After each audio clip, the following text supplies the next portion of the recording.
Welcome to Hebron, the city of the Patriarchs, for the second conference on applying Israeli sovereignty to Judea and Samaria. How exciting it is to see all of you here gathering in honor of Eretz Yisrael from near and far, from Jerusalem, all of Judea and Samaria, Tel Aviv, Haifa, Ma'ale Adumim, Bet Shemesh, Beersheba, Har Choma, Bar Choma is part of Jerusalem, that's clear. All here together in Hebron to say one thing that is so obvious and clear. Eretz Yisrael belongs to the people of Israel. Why? Why? Because as the Prime Minister of Israel, Yitzhak Shamir, of blessed memory, said, how natural, how deeply rooted, and how powerful is this statement. The people of Israel was chosen from among all the nations of the world, and so was the land of Israel chosen from among the other lands. The connection is historical. In the Jewish people, the connection was born even before we became a people. Our entire existence and essence are connected to this holy land. This Shabbat we read the blessings of Bilam, which are very reminiscent of the modern Bilam Toynbee. Professor Toynbee, in his famous debate, most of you are old enough to remember that debate with Dr. Yaakov Herzog, then our ambassador to Canada.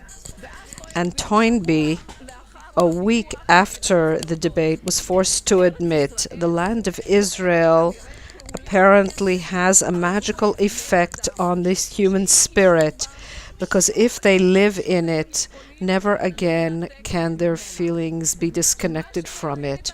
What is unique about the Jewish people is the collective Jewish existence, which is not disconnected from its homeland.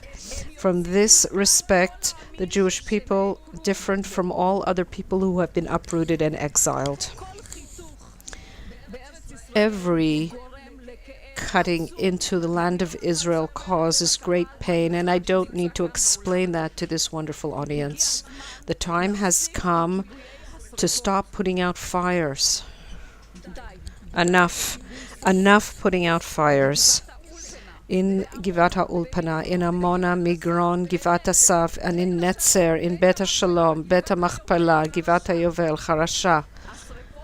Those fires and others are set by the left and supported by central systems in the state of Israel, the state prosecution, the Supreme Court, the media, the academia. They view us, who are returning to the land of our forefathers, as occupiers, as interlopers, as robbers of lands, and that's why they encourage withdrawal from Judea and Samaria. Until now, this putting out of fires was done on a local level. Every settlement, every outpost had to handle the matter on their own. They had to deal with their issues with their talents and budgets and connections. The time has come, 45 years too late, to deal with this issue from the root, to take matters into our hands, to change directions, and to stop being on the defenses, to move from the defensive to the offensive, to act, to change the direction and the public discourse and apply Jewish sovereignty to all of Judea and Samaria. The timing is especially appropriate. Many already understand that the two-state solution is not feasible and is in fact a threat to the existence of the state of Israel. Justice is with us from every aspect: faith, values, history, security, demographics, and we will hear more about that today in our conference.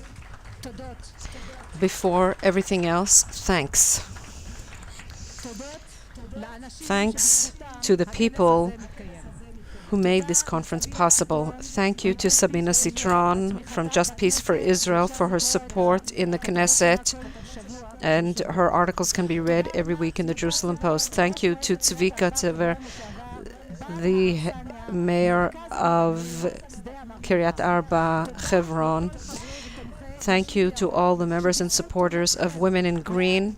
Thanks to your contribution, you have made it possible for us to act for the land of Israel. Thank you for the coordinators of the transportation, Renee Margolds, Kathy Cohen, Orit Spitz, Leah Wolf, Zahava Graf, Leora Nitzan, and Yechezkel, thanks to whom you have come to this conference. Thank you to Vali for being with us on every hill with your sound equipment and all the other logistics. Thank you to Eli Estreicher, our wonderful cameraman who also comes with us everywhere. Thank you to the Jewish Yishuv in Hebron for all their help. Thank you to Ruchi Avital and to Shlomit Ehrlich for their simultaneous interpretation. I hope you're interpreting this. And thank you to Simultaneous On Air for the headsets. We'd like to ask everyone to make sure to return the headsets at the end of the conference.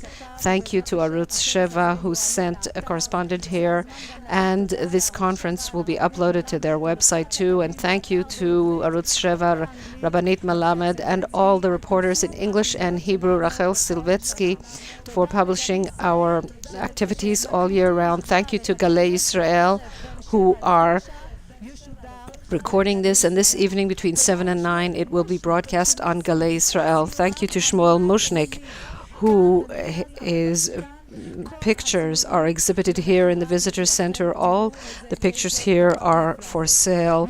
Look how beautiful they are.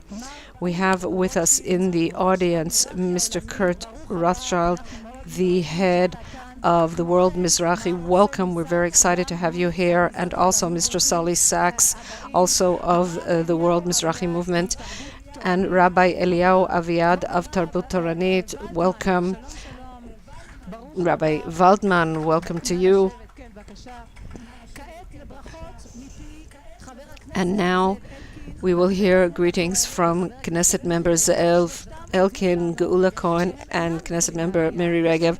All three have told us they are unable to arrive because of other obligations, and so we will hear their greetings and see them on the video. There are screens here, and there's a screen in the back.